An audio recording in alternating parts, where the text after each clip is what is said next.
Morning ladies and gents, welcome to Monday the 2nd of November. So I'm just down at the bottom of our rings field, the near rings field, just having a check around and see what's been happening. We have had a flood down here on Saturday. What we'll do now is put Saturday's video on from the workshop day, but I gave up after about an hour because that barn is rather cold and the lighting's not very good.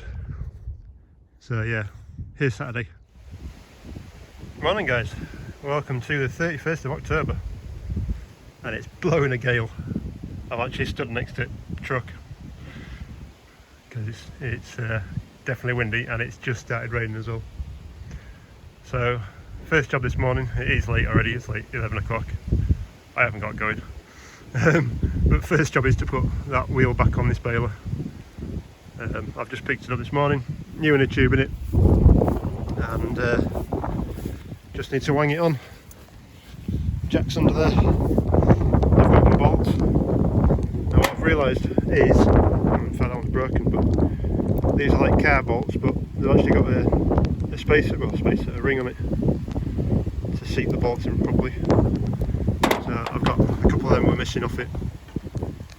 But yeah, first job done before I get soaked, hopefully. I just remembered, Bossman said this arrived as well. So this is our new grill for the 698. Ta-da! So yeah, I ordered that the other day, it's arrived. I've not looked in here, but this should be, yep, the headlights. They need fitting. What we need to do is take off the wire at the back here, this cable through it. This is basically to plug in the back of the lights and connect it to the front of the tractor. They're like a pressure coupling, I don't know what you call them to be honest, but basically when you push it on or clip it to the tractor with a hook, these, if I can put my finger on it, these push in to make the contact to obviously supply the electrics as well. Luckily I didn't break this wiring system, so we'll see. Oh. And that boss said something about that. We'll have to see. Looks like the bolt that goes through, or bolt that holds on the wire to the lights has actually gone through there, but that might just be a fastening. Anyway, so yeah, she's here, she's turned up. First impressions. Looks alright. I'm guessing paint might not be that brilliant, but I think this was about 60 quid or so, something like that, from eBay, with the lights in it as well. I mean, lights would be probably 15-20 quid's worth anyway. So yeah, quick update on that anyway. As I say, I was cold in that barn. I couldn't bother doing with the rain and the wind, so I jacked it in and went home for a brew. So yeah, we're back onto Monday now, back on the estate. Even moon's out still. So we've had a lot of rain in the last couple of days. Saturday, I know that this was actually flooded down here. I'm trying not to turn that way because the sun's in it. But hang on, let's see if we can do this. Ooh. So down here was all flooded. It was wet. So we're in the far rings field now. As you can see, it's definitely wet again. So it flooded all the way up here as usual, over the top of this bit of bank. We are sodden. It's not too bad where I'm stood because we're a bit of a rise, but well, she's moving at a fair lick of knots this morning. You don't want to be going into there.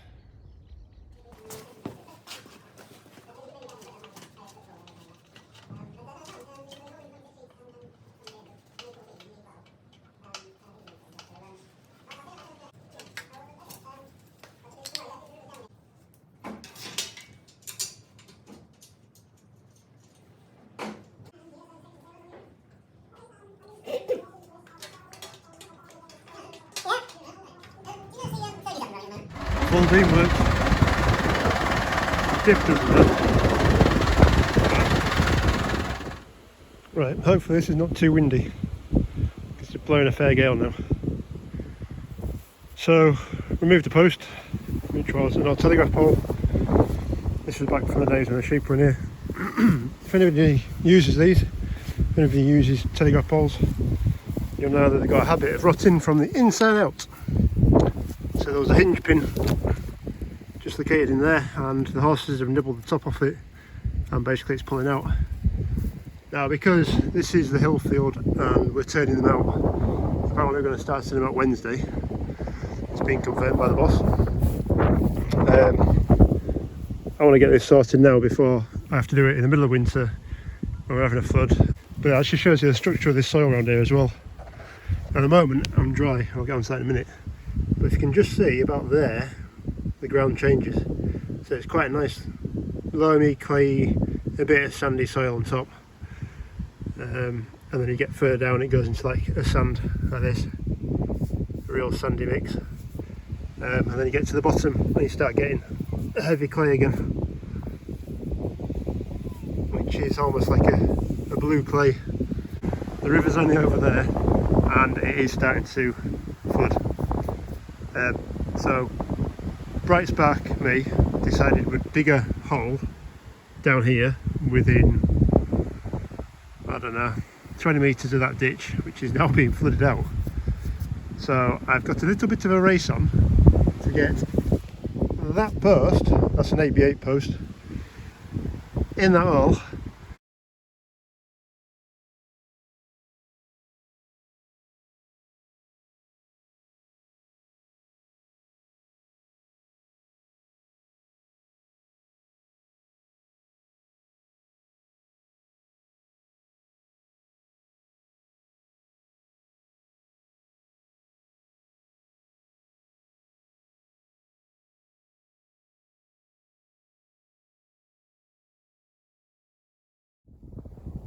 Right, so it's 3:30 and the landscape's changed a little bit. That is the Ingsfield that I was walking around this morning, and I was stood just the other side of them willows, just over there. So yeah, she's come up fairly quick. Bossman reckons that it's supposed to be peaking fairly soon, but we'll see what happens. Right guys, that's the end of today's video. I'll catch you later. Cheers, bye.